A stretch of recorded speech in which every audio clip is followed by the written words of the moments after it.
Welcome to our channel. December 1944. Camp Children, West Texas. The war was ending. Everyone knew it.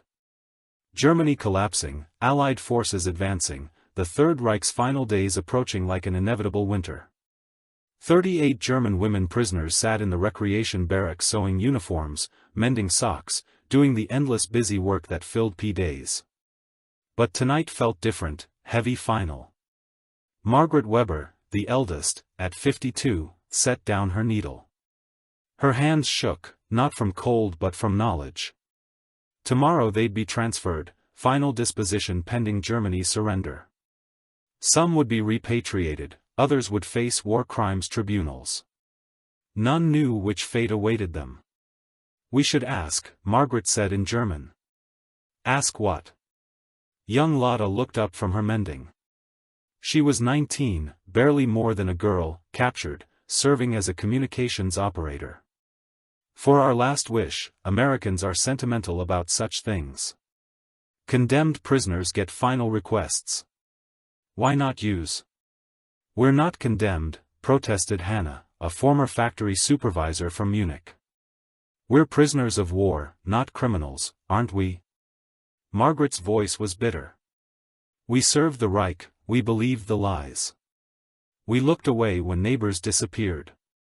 Furthermore, we're complicit, even if we never pulled a trigger."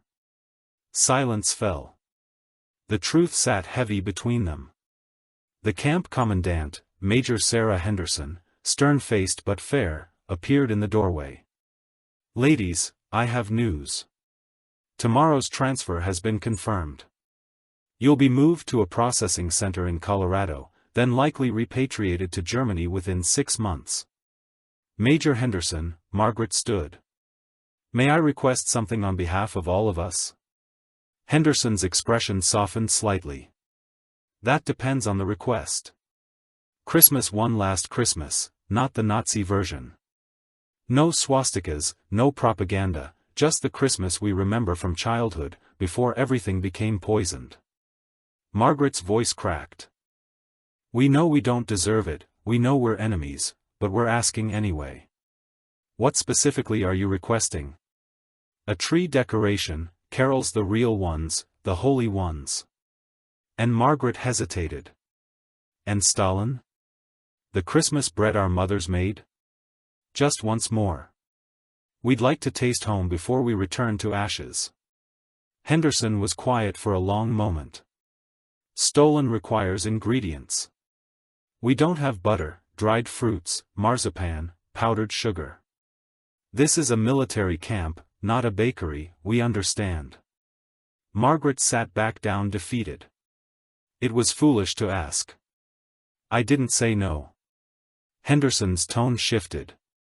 "I said, we don't have the ingredients here, but there are ranches nearby, families who might have what you need. If, and this is a big if, I can convince them to help enemy prisoners make German Christmas bread, would you be willing to make enough for the entire camp, American guards included?" Before we discover how Texas Cowboys would respond to this impossible request. Tell us where you're watching from. Are you in Texas, Germany or somewhere else, following this story of unexpected compassion? We love connecting with viewers who appreciate these powerful moments of shared humanity. The women stared at Henderson in disbelief. "You'd let us cook?" Bigelow's voice was small. "Trust us with knives, ovens, unsupervised time. I'd supervise. But yes, if local families agree to donate supplies, you can spend tomorrow baking." Henderson's expression remained neutral. "Consider it a farewell gift, a reminder that not everything German is evil, that Christmas predates the Reich and will survive it." "Why would you do this?" Hannah asked. "Why show kindness to people whose country killed Americans?" "Because my brother died at Normandy," Henderson said quietly. "And before he shipped out, he told me, fight the Nazis, not the German people. Remember that they're victims too, just in different ways. I'm honoring his memory by trying to see you, as he would have, as people, not just enemies." She left before anyone could respond. Margaret looked at her hands, calloused from camp work, aged beyond their years. She'll never convince ranchers to help us. Americans hate Germans. Why would Texas cowboys donate precious wartime supplies for enemy prisoners? Because hope is free, Lassell whispered, and maybe Major Henderson is right. Maybe some people can still see past uniforms to hearts underneath. That night Margaret dreamed of her mother's kitchen in Stuttgart. Flour on the counter, the smell of baking bread, Christmas carols on the radio before the Nazis changed all the words. She woke crying knowing that kitchen was rubble. Now her mother was dead, her childhood was erased, but maybe, just maybe, she could taste it one more time. Major Henderson drove to the nearest ranch the next morning, the Triple C owned by the Cole family for 3 generations. She found Patriarch Thomas Cole repairing a fence, his weathered hands working wire with practiced efficiency. Major Cole nodded respectfully. "What brings military brass to my humble spread?" "An unusual request." Henderson explained the situation: German prisoners, final Christmas, the request for baking supplies. Cole's expression hardened. "You want me to give butter and sugar, rationed commodities my own family barely has to Germans, the same Germans who killed my nephew at Anion?" "Yes, that's insane." Probably Henderson met his eyes. "But your nephew, that was Daniel." "Right, I knew him, good kid. He wrote letters to his sister about German prisoners he guarded in North Africa. Said most of them were just scared boys who missed their mothers. Said hate was easy, but compassion was brave." Cole's jaw worked. "Daniel wrote that he did. I have copies if you want to read them." Henderson pulled folded papers from her jacket. "He specifically mentioned Christmas 1943. His unit guarded AP camp and the German prisoners sang Silent Night in German while American guards sang it in English. Daniel said it was the first time he understood they were all just humans trapped in a war. None of them really wanted." Cole read the letters slowly. His eyes grew wet. "Damn it," he muttered. Daniel was always too soft-hearted. He looked up how much butter you need, whatever you can spare, and dried fruit if possible. "I've got butter. Wife put up apricots and cherries last summer," and he paused. "My mother was German, came over in 1890. She used to make Stollen every Christmas. Had a recipe she brought from the old country." Henderson's breath caught. "Would you share it?" "Better than that, I'll bring it to camp myself. Make sure these women do it right." Cole's voice roughened. Daniel would have wanted that. Would have said, "Feeding enemies honors the dead better than starving them." Within hours word spread through the ranching community. The response shocked Henderson. Mary Sutton donated sugar, a full 5 bag, her family's entire month's ration. "My husband died at Gradual Canal. He'd have wanted this." The Rodriguez family brought cinnamon, nutmeg, vanilla, spices, hoarded for special occasions. "Our son is still fighting in Europe. We pray German families show him the same mercy if he's captured." Old widow Patterson arrived with marzipan she'd been saving since before the war. "My late husband was German Hamburg. This is for the women from his homeland who will never see it again." By afternoon Henderson had enough supplies for 50 loaves of Stollen. She returned to camp with Thomas Cole following in his truck, supplies loaded, his mother's yellowed recipe card clutched carefully. The women stood when Henderson entered the barracks, surrounded by crates of ingredients. They'd never expected to see ladies, Henderson said, her voice thick. "Meet Thomas Cole. His nephew died fighting Germans.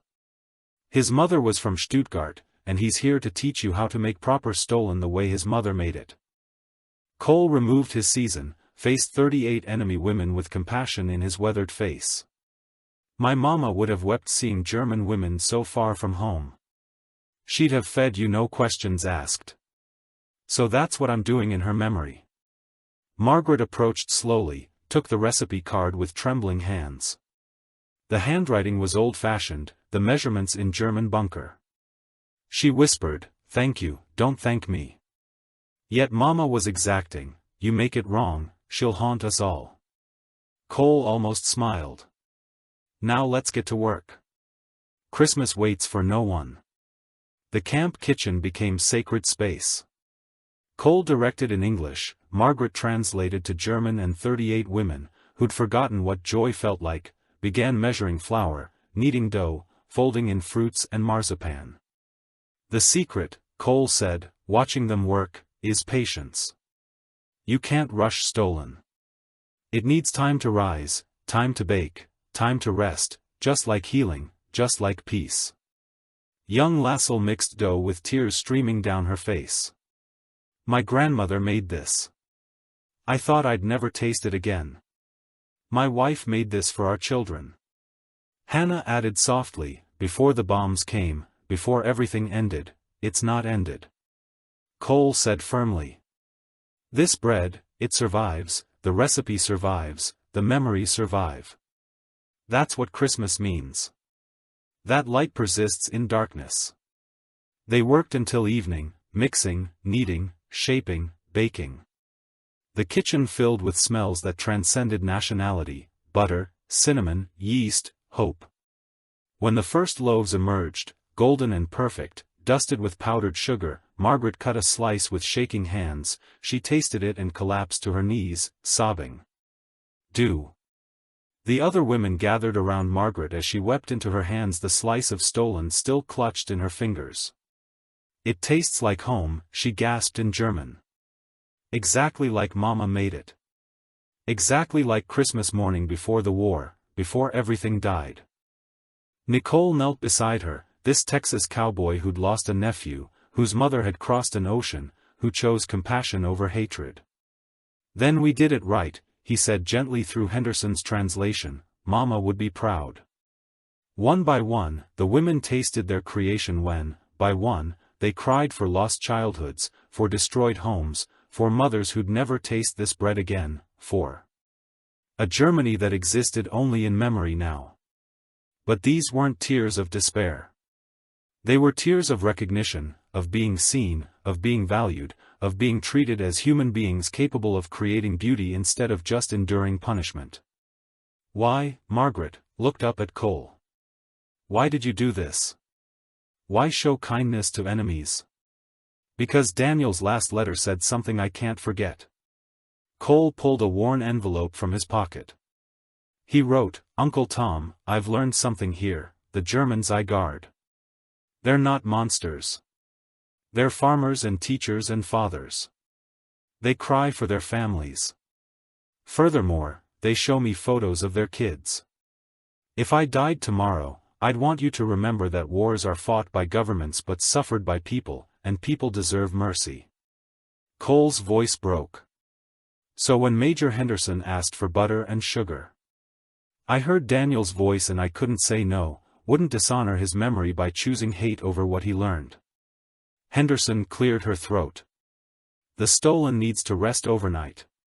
Tomorrow we'll serve it with Christmas breakfast to everyone, American guards, German prisoners, staff.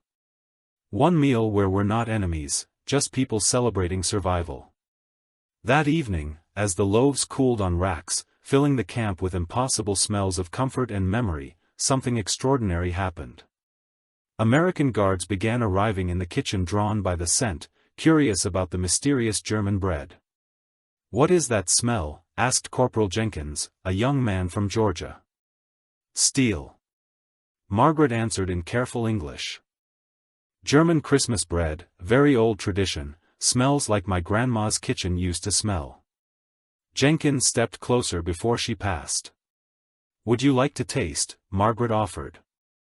"It must rest, but one small piece won't harm it." Jenkins hesitated. Fraternization with prisoners was discouraged. But curiosity won. He accepted a small slice, a bit carefully. His eyes widened. "This is incredible. How do you make this with camp supplies?" "We didn't. Local ranchers donated ingredients." Margaret's English improved as she spoke. "Man named Cole. His nephew died in the war. His mother was German. He chose kindness over revenge.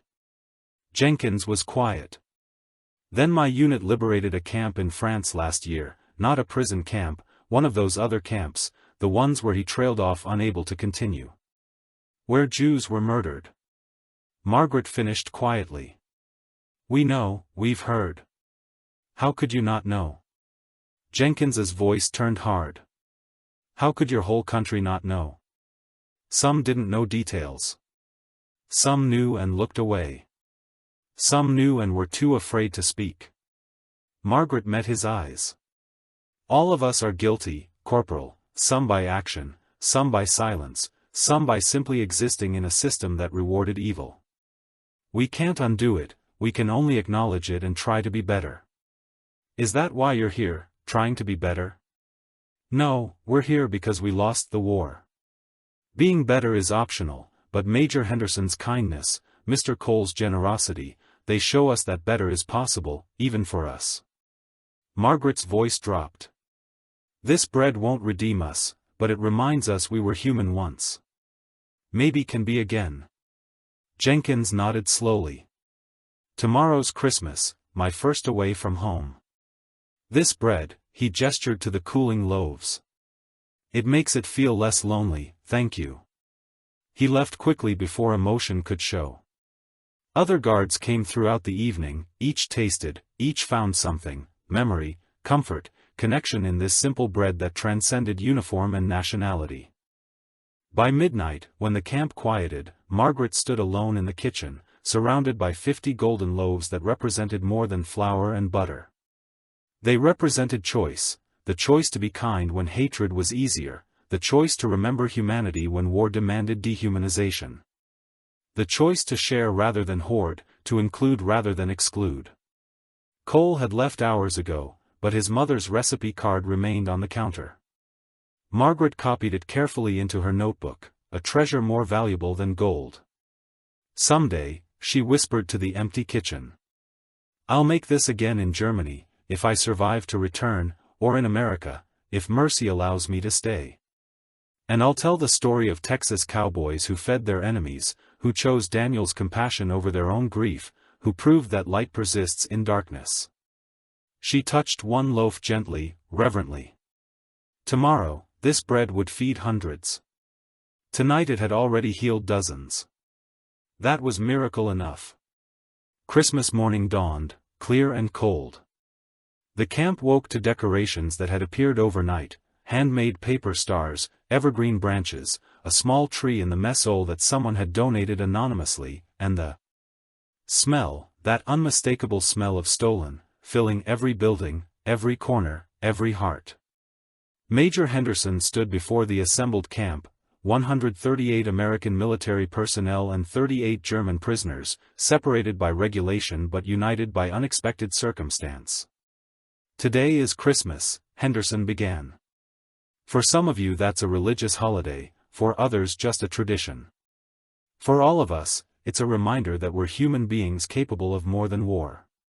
She gestured to the tables where 50 loaves of stolen sat, golden and perfect, dusted with powdered sugar like snow. Yesterday, local ranchers donated supplies, so our prisoners could make their traditional Christmas bread. They did this knowing these women are technically enemies. They did it anyway because compassion matters more than politics. Henderson's voice strengthened. Today we eat together, not as captives and prisoners, but as people marking survival. Tomorrow we return to protocol, but today we choose grace. The meal began awkwardly, Americans and Germans eyeing each other across invisible lines. But as stolen was passed, sliced, tasted, something shifted. This is delicious, breathed. Private Morrison, a farm boy from Iowa, reminds me of my mom's cinnamon bread. Anna, who'd made that particular loaf, smiled tentatively. Your mother has good taste. She died last year cancer. Morrison's voice dropped. This is the first Christmas without her. I understand. My mother died in Hamburg, the firebombing. Hannah's English was halting, but sincere Christmas without mothers is very hard. They sat in silence. Two people grieving on opposite sides of war, united by the universal ache of loss. Similar conversations bloomed across the mess hall. Sergeant Davis discovered that Bibelow had been a teacher like his wife. Corporal Washington learned that Margaret had been a nurse. She treated wounded soldiers regardless of nationality. Guard Captain Reynolds found common ground with Frida over shared love of Mozart. Thomas Cole arrived mid-morning accompanied by 5 other ranchers and their families. The ones who donated supplies wanted to taste the results.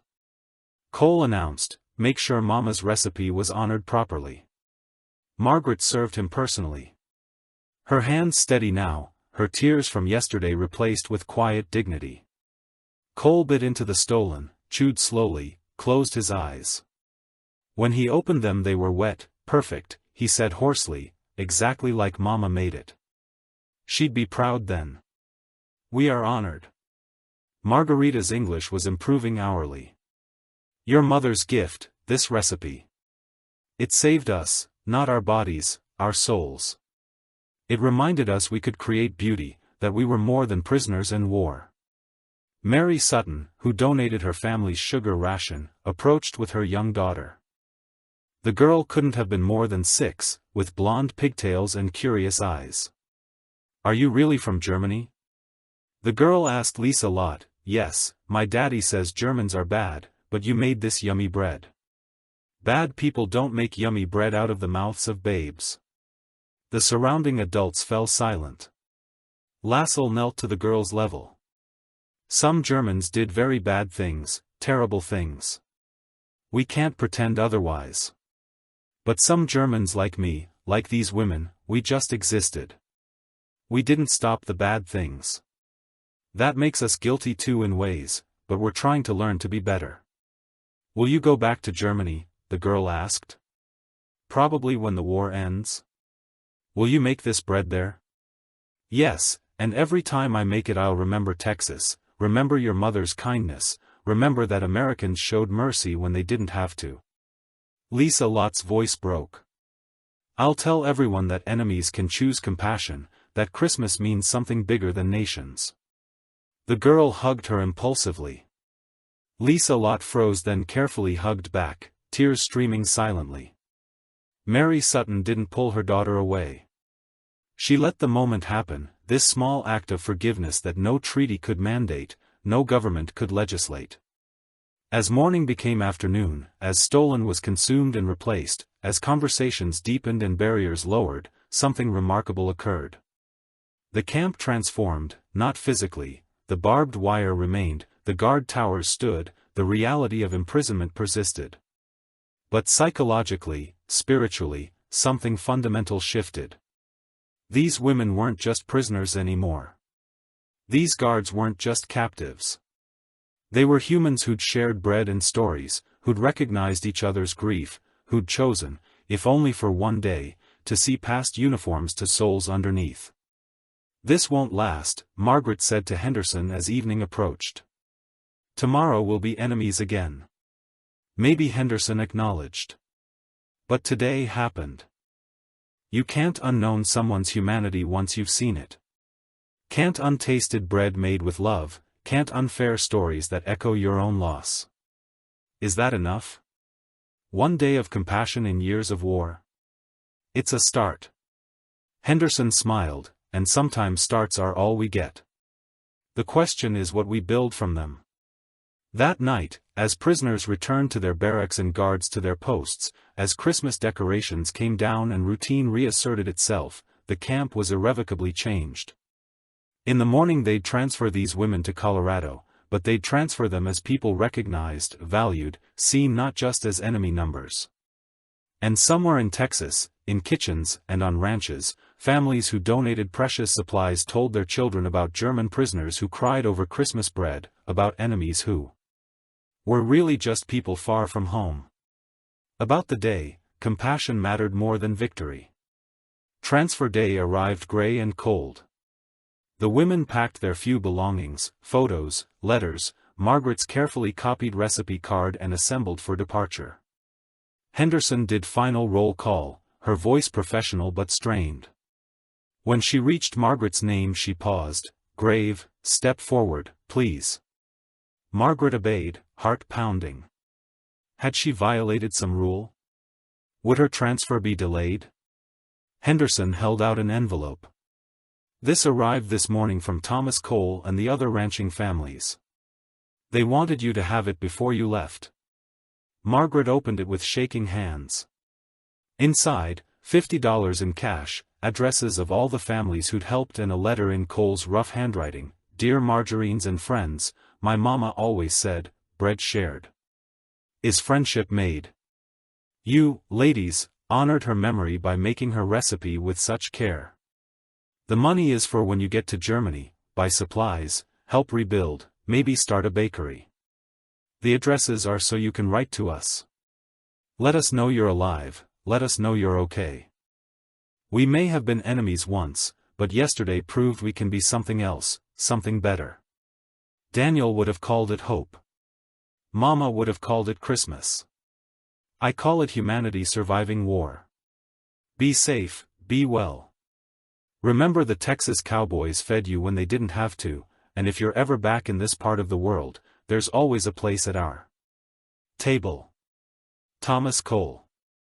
Margaret couldn't read past the first paragraph. Tears blurred everything else. "He gave us money," she whispered, "money and his address. And why? Why does he care what happens to us?" "Because Daniel's lesson stuck," Henderson said quietly. "Because seeing you as human made it impossible to see you as just enemies. Because compassion, once chosen, doesn't just disappear when circumstances change." The other women crowded around, reading over Margaret's shoulder, crying openly. "Now? We should refuse it?" Hannah said without conviction. "It's charity? We're prisoners we don't deserve." "It's not charity, it's connection." Henderson's voice was firm. "And you do deserve basic human dignity. That's not earned or deserved, it's inherent. Yesterday proved that the trucks arrived, military transports that would carry them to Colorado, to processing, to eventual repatriation, to a Germany that existed only as rubble and memories. Now, as the women climbed aboard, something unexpected happened. The American guards, who tasted their stolen, who'd shared stories, who'd recognized their humanity, these men who'd kept professional distance for months, lined up to shake hands. "Safe travels, ma'am," Corporal Jenkins told Margaret.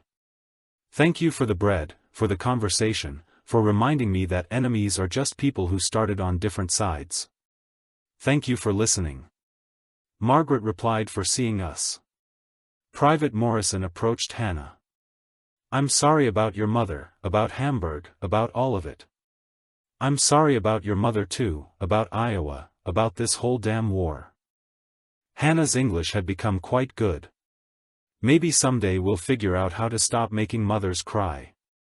Maybe, Morrison agreed, if enough people remember days like yesterday. Young Bibelow found Mary Sutton and her daughter in the crowd. The girl ran to her, pressed something into her hand, a small paper angel, hand-drawn with crayons for Germany.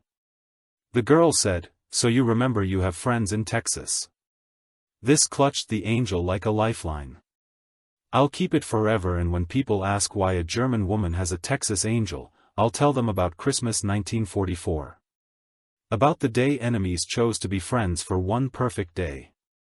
The most remarkable moment came last. Thomas Cole arrived on horseback, dust-covered from a hard ride, slightly out of breath. "Thought I'd miss you," he panted, dismounting. He approached Margaret, pressed something wrapped in cloth into her hands.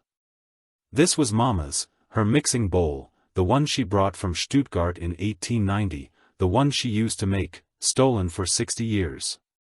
"Herr Cole, I can't. This is family, your family now." Cole's voice was rough with emotion. "You honored her recipe, her memory, her tradition. She'd want you to have it. Use it to make bread in Germany. Teach others, keep the tradition alive, keep the lesson alive that bread shared is friendship made, that compassion matters, that humanity survives war." Margaret cradled the bowl, old ceramic, chipped in places stained with decades of use, worth more than gold, because it represented continuity, connection, choice. "I promise," she whispered, "I'll use it, I'll teach others. I'll tell the story of Texas cowboys who fed Germans because mercy mattered more than revenge. Furthermore, I'll make sure Daniel's lesson lives on." Cole nodded, too emotional to speak. He remounted, tipped his hat and rode away before his tears could show. Henderson called final boarding. The women climbed into the trucks clutching their precious gifts, money, addresses, the mixing bowl, the paper angel and something more valuable than any physical object. They carried proof that humanity persisted, that compassion could transcend nationality, that even in war's darkest moments people could choose kindness over hatred. As the trucks pulled away, Margaret looked back at Camp Childless one last time. She saw Henderson standing at attention, tears streaming down her face, saw guards waving goodbye to prisoners. They'd learned to see as people saw a Christmas miracle that couldn't be explained by regulations or reason, only by the simple truth that bread shared is friendship made, and that truth would survive any war, any distance, any boundary. Humans tried to build between each other. In the truck, Bibelow began singing softly, "Silent Night," in German. One by one, the other women joined and in the camp behind them the American Guard sang too. The same song, different words, same universal longing for peace. The music carried across the Texas prairie, proof that some things transcended language, nationality, war. Some things were simply perfectly eternally human. Colorado, January 1945. The processing center was efficient, cold, bureaucratic, everything campus hadn't been. Margaret and her companions were photographed, fingerprinted, interviewed about war crimes, sorted for eventual repatriation. "You'll return to Germany in waves," the processing officer explained. "First wave leaves March, subsequent waves as transport becomes available, expect delays." Margaret barely listened. She was writing letters on borrowed paper to Cole, to Henderson, to the Sutton family, telling them they'd arrived safely, thanking them again for impossible kindness. Cole's response arrived 3 weeks later, forwarded through military channels. "Dear Margaret, glad you're safe. We're all thinking about you here. The camp feels empty without your group. Funny how quickly you can miss people you're supposed to hate. I've been making Mama's stolen for the ranch hands. It's not as good as yours was, lacks the love, I think. Or maybe I'm just not German enough. Keep your head up. Remember that Daniel's lesson lives on through you. Tom." The letter circulated among the women, read until the paper wore thin. "He calls us by name." Now Bibelow observed, "Not prisoners or Germans, just names. That's the point." Hannah said, "Once you know someone's name, you can't unknown it, can't reduce them back to enemy. That's what yesterday did. Made us irreducibly human." But not everyone agreed. In the processing center they encountered other German prisoners, women from camps where kindness had been rare, where treatment had been harsh, where Americans had been captives, not friends. "You were soft." One prisoner sneered when she heard about the stolen collaborators trading dignity for sugar and kind words. "We traded nothing," Margaret replied. "We accepted grace.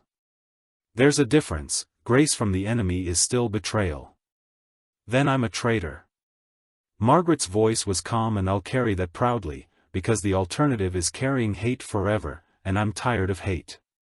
The argument spread through the center, those who saw Christmas at Camp Childless as betrayal, those who saw it as hope.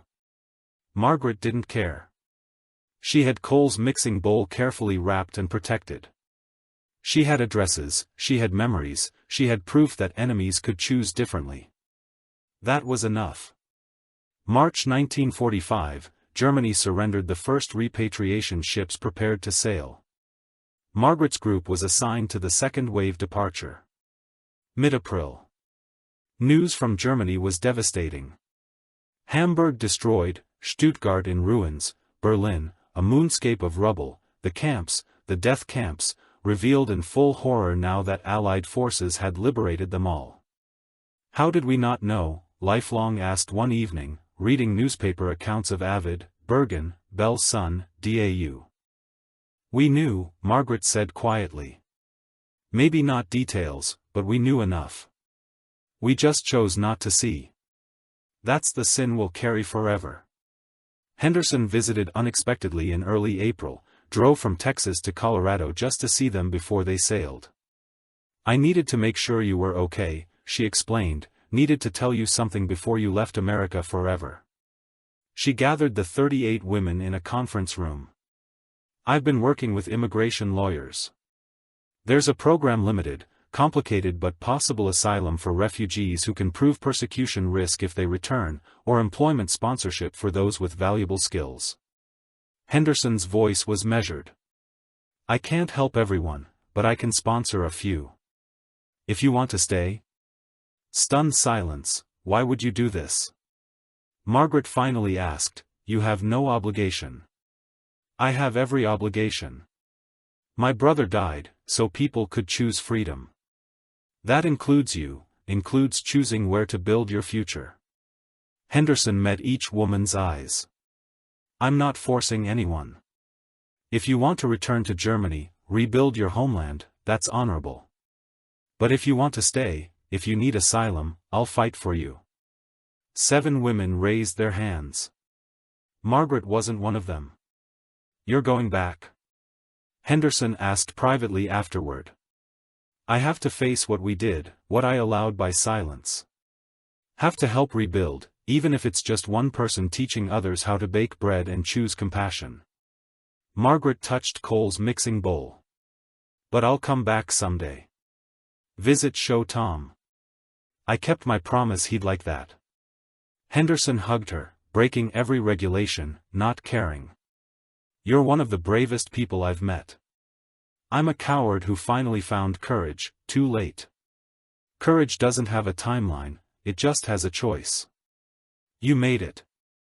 The 7 who stayed began paperwork, the 31 who were leaving began saying goodbyes. And across all of them hung the question, what happens when you've seen enemies as human? Can you ever unsee it?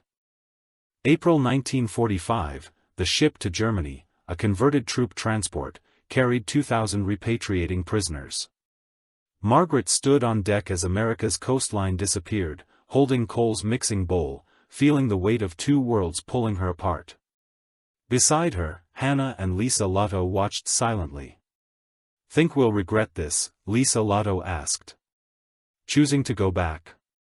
Probably, Hannah admitted. But staying would mean running from responsibility. We were part of what Germany became. We have to be part of what it rebuilds into. The crossing took 18 days. The women shared stories with other prisoners, some who'd been treated brutally, others who'd experienced kindness, most who fell somewhere in between. You're the stolen women. Someone said, we heard about you, about Texas cowboys who fed you Christmas bread. It's true, Margaret confirmed. Why? Why would they help the enemy? Because one cowboy's nephew learned that Germans are people. Because one widow donated her sugar ration even though her husband died at Gradual Canal. Because on Christmas 1944, a group of Americans decided compassion mattered more than revenge. That's naive, foolish maybe, but it's the only thing that gives me hope for Germany's future. If Americans can choose mercy after everything we did to them, maybe Germans can learn to choose differently too. The ship docked in Hamburg, or what remained of Hamburg, a wasteland of rubble, skeletal buildings, survivors moving through ruins like ghosts. Margaret stood on the dock, overwhelmed, her city, her home destroyed. Where do we even start? Bigelow's voice was small. With what we know, with bread, Margaret unwrapped Cole's mixing bowl. We find flour. We find a functioning oven. Furthermore, we make stolen, we share it. Furthermore, we tell the story of Texas cowboys. Furthermore, we prove that rebuilding begins with shared humanity. They found shelter in a partially destroyed community center, found other women trying to rebuild lives from fragments, found an oven that somehow still worked, and Margaret began teaching Cole's mother's recipe. "This is German bread," she explained. In their first class, 12 women, all widows or orphans of war. But it was saved by Americans, given back to us as a gift, as proof that enemies can choose compassion. That's the Germany we need to rebuild, not the one that worshipped power, but the one that values mercy. She taught them to need to fold, to wait patiently, taught them that healing, like bread, couldn't be rushed. "This tastes like before," one woman whispered, crying over her first slice. "Before the Nazis, before the war, before everything died. Then we remember before and we build toward after." Margaret's voice was firm. After hate, after revenge, after the lies that nearly destroyed us, word spread. More women came, then men, then children. The bread became a gathering point, people meeting, sharing stories, rebuilding community, one slice at a time. "You're teaching more than baking," Hannah observed. "You're teaching hope." "I'm teaching what Thomas Cole taught me, that bread shared is friendship made, that compassion survives war, that humanity persists if we choose it."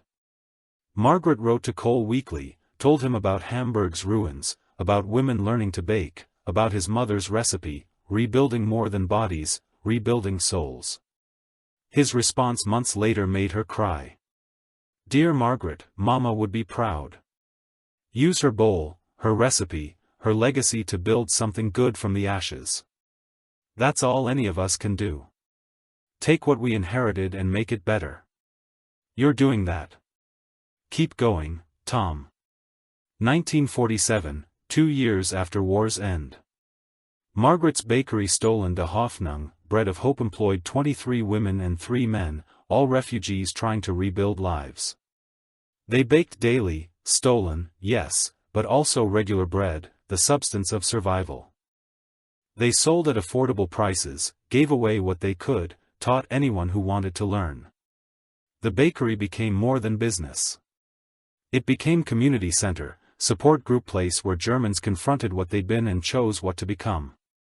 "We were wrong," Margaret told her students plainly, "wrong to support the Reich, wrong to look away, wrong to let evil flourish through our silence.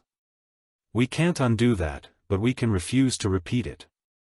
Furthermore, we can build something different." Letters from America arrived regularly.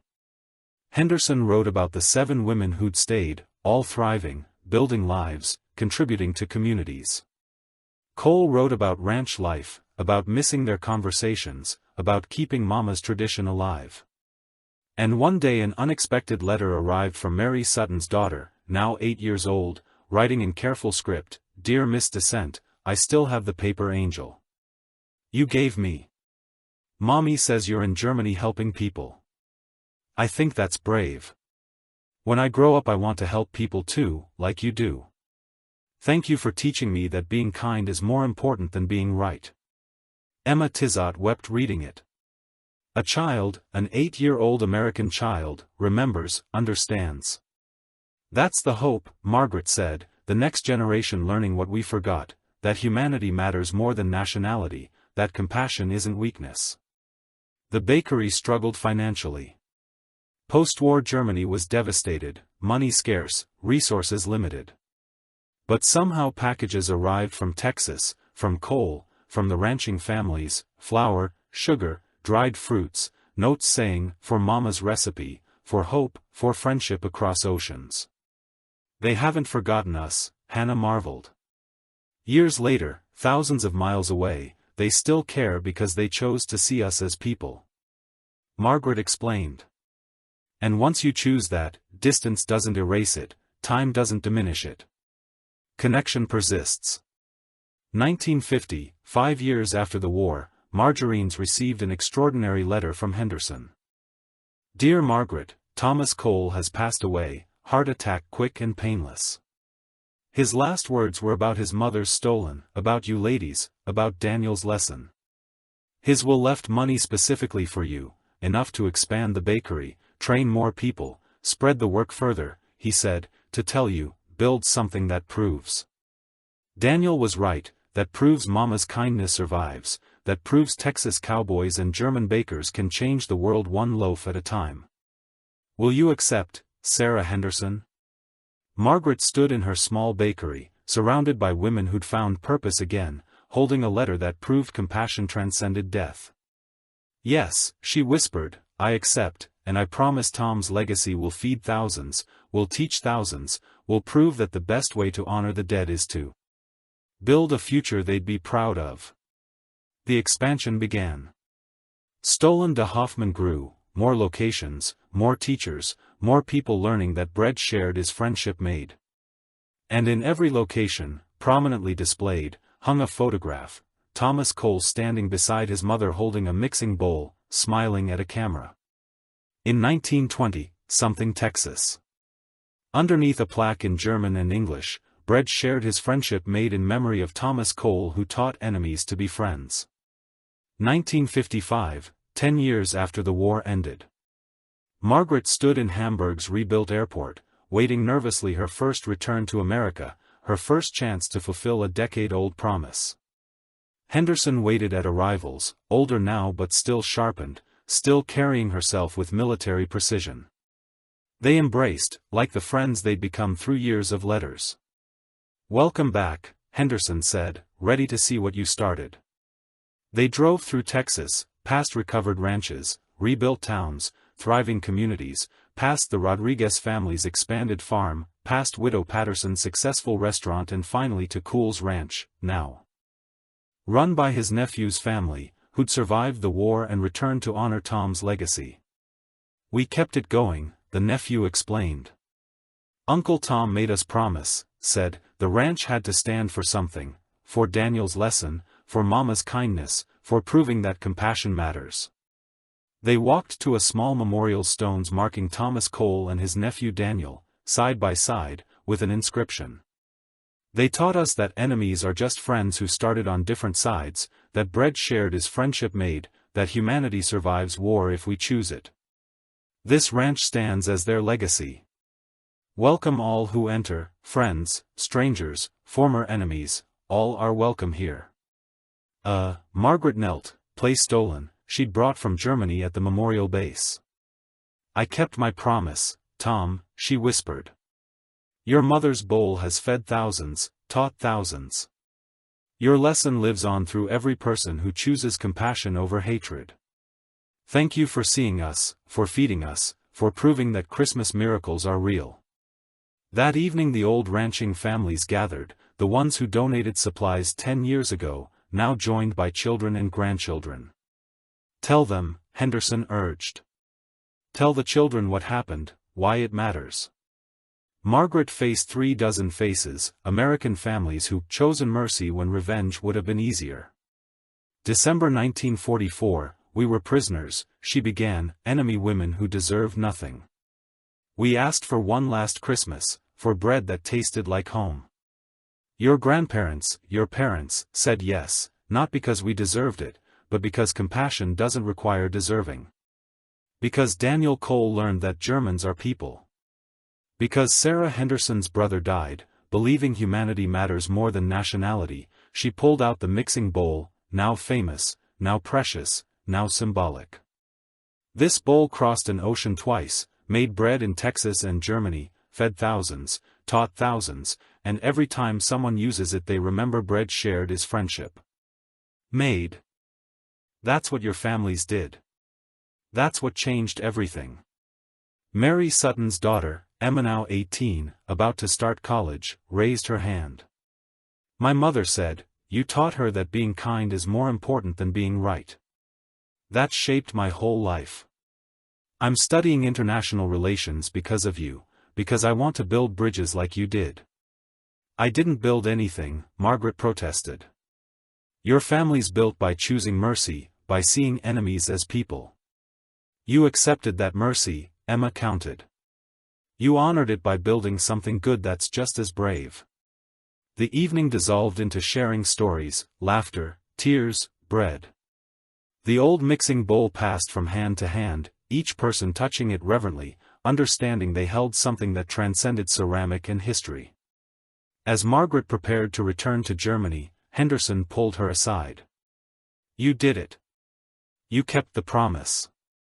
Furthermore, you proved that one day of compassion can echo for decades. We all did it, you, Tom, the families, the women who learned to bake. We all chose the same thing, to build instead of destroy, to heal instead of hate. Is that enough? One choice, one moment of grace, it's everything. Margaret smiled through tears because one choice becomes two, two become 10. 10 become thousands. That's how you change the world. One loaf, one person, one act of impossible kindness at a time. She returned to Germany carrying new supplies, new recipes, new stories of American generosity to share with her students and, in her carefully packed luggage, photographs of Texas. Letters from families and the certainty that enemies who taste bread together can never really be enemies again. They become something else, something better. They become proof that humanity survives war, that compassion echoes across decades, that Christmas miracles are real, not magic, just people choosing grace when hatred would be easier.